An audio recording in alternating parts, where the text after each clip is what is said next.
Hello प्यारे बच्चों, कैसे हो आप लोग। आज हम पढ़ने वाले हैं क्लास 12 ज्योग्राफी के जो मॉडल सेट 1 है उसका संपूर्ण एमसीक्यू क्वेश्चन देखेंगे जो कि एग्ज़ाम की दृष्टि से बहुत ही इम्पोर्टेंट होने वाला है। इस तरह का 5 मॉडल सेट आएगा, आप पांचों मॉडल सेट पढ़ लीजिएगा, एग्ज़ाम में एकदम बवाल मचा के आइएगा। तो आइए शुरू करते हैं। सबसे पहला नंबर क्वेश्चन है मेरा, मानव भूगोल मानव समाज और धरातल के बीच संबंधों का संश्लेषित अध्ययन है। यह कथन किसका है? तो यह कथन है फ्रेडरिक रेडजेल का। क्वेश्चन नंबर 2, रुको और जाओ जाओ होगा निश्चयवाद संकल्पना किसने प्रस्तुत किया था? तो ये प्रस्तुत किया था ग्रिफ्थ टेलर ने। क्वेश्चन नंबर 3 है मेरा। तो क्वेश्चन नंबर 3 है, 21वीं शताब्दी के प्रारंभ में विश्व की जनसंख्या कितनी दर्ज की गई थी? तो पूरे वर्ल्ड में 21वीं शताब्दी में जो जनसंख्या था वो था कितना? 600 करोड़। कितना था? 600 करोड़। क्वेश्चन नंबर 4 है। क्वेश्चन नंबर 4, मानव विकास के मुख्य उपागमों में किसे सम्मिलित नहीं किया गया है? ये है उत्पादकता उपागम जो है ये मानव विकास के मुख्य उपागम में सम्मिलित नहीं किया गया है। क्वेश्चन नंबर 5 है, मानव विकास सूचकांक का निर्माण किसने प्रस्तुत किया था? किसने प्रस्तुत किया था? तो ये डॉक्टर महबूब उल हक ने प्रस्तुत किया था। क्वेश्चन नंबर 6, क्वेश्चन नंबर 6 है, आयात निर्यात के बीच मूल्य अंतर को क्या कहते हैं? तो सिंपल सा क्वेश्चन, ये तो सब कोई जानता होगा। आयात और निर्यात का मतलब क्या होता है? आयात का और निर्यात का मतलब हो गया व्यापार संतुलन। क्वेश्चन नंबर 7, जमशेदपुर किस प्रकार का नगर है? जमशेदपुर औद्योगिक नगर है। क्वेश्चन नंबर 8, सामूहिक कृषि को सोवियत संघ में किस नाम से जाना जाता है? सोवियत संघ को सामूहिक कृषि को कोलखोज नाम से जाना जाता है। क्वेश्चन नंबर 9, स्वर्ण कॉलर कहे जाने वाले वेबसाइट किस पर सेक्टर के उप विभाग होते हैं? ये तीर्थ सेक्टर के होते हैं। क्वेश्चन नंबर 10 है मेरा, उद्योगों की जननी किस खनिज को कहा जाता है? उद्योगों की जो जननी है वो लौह अयस्क को कहा जाता है। क्वेश्चन नंबर 11, पहला परमाणु ऊर्जा स्टेशन कहाँ स्थित हुआ था?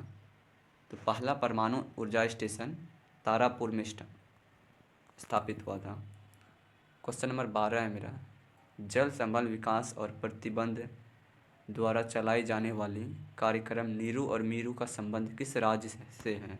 तो नीरू और मीरू का संबंध मध्य प्रदेश से था। क्वेश्चन नंबर 13, स्वेज नहर किन दो सागरों को आपस में जोड़ता है? तो स्वेज नहर जो है भूमध्य सागर को लाल सागर से जोड़ता है। क्वेश्चन नंबर 14, प्रतिकर्ष और अपकर्ष कारक उत्तरदायी हैं किसके लिए? बोल रहे हैं प्रतिकर्ष और अपकर्ष कारक किसके लिए उत्तरदायी हैं? तो ये प्रवास के लिए उत्तरदायी है। प्रवास मतलब होता है एक स्थान को छोड़ के दूसरे स्थान पे जाके बसना, उसी को प्रवास कहता है। क्वेश्चन नंबर 15, 2011 की जनगणना के अनुसार भारत की कुल जनसंख्या कितनी है? तो ये है 121.02 करोड़। ये भारत का बताया 2011 की जनगणना के अनुसार। डायमंड हार्बर किस नदी पर स्थित है? तो ये है हुगली नदी पर स्थित है। क्वेश्चन नंबर 17 क्या बोल रहा है मेरा, संभववाद शब्द का प्रयोग सर्वप्रथम किसके द्वारा किया गया था? तो ये किया गया था फैब्रे के द्वारा। किसके द्वारा? फैब्रे के द्वारा किया गया था। तो ओरिजिन ऑफ स्पेसीज सिद्धांत का संबंध निम्नलिखित में से किस विद्वान से है? तो ये डार्विन से है। किससे? डार्विन से।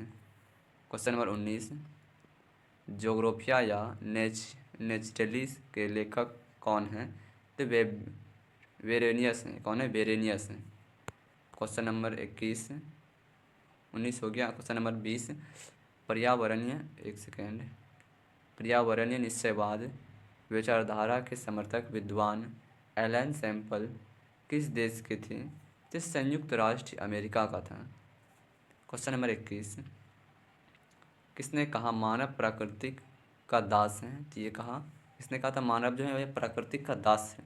प्राकृतिक का मतलब समझते हैं ना, जो प्राकृतिक का देन, जैसे पहाड़ हो गया, पेड़ पौधा, ये सब क्या है, प्राकृतिक का देन है। इसी तो ये किसका दास बोला था, तो किसने बोला था, अरस्तू ने बोला था ये। क्वेश्चन नंबर 22, आधुनिक मानव भूगोल के जनक कौन है, तो ये फ्रेडरिक रेडजेल हैं। क्वेश्चन नंबर 23, जोग्राफिया पुस्तक जिसे भूगोल का वेद भी कहा जाता है, इसके लेखक कौन हैं, तो इसके लेखक एरिस्टोनीज हैं। क्वेश्चन नंबर 24, फ्रेडरिक रेडजेल किस देश के निवासी थे, जी बोल रहे हैं 24 नंबर क्वेश्चन है, फ्रेडरिक रेडजेल जो था वो किस देश का निवासी था, तो ये था कहाँ का, जर्मनी का था। क्वेश्चन नंबर 25, 25 क्या बोल रहा है, नियतिवाद के विचारधारा कौन थे, नियतिवाद के विचारक कौन थे, तो कांट और थे, हम्बोल्ट थे और रिटर्न, ये तीनों थे नियतिवाद का विचारधारक। ये तीनों था कौन, नियतिवाद के विचारक था। इसी तरह का मॉडल सेट अगर चाहिए तो कमेंट कर दीजिएगा, हम दूसरा मॉडल सेट तैयार करके अगले दिन ले आएंगे।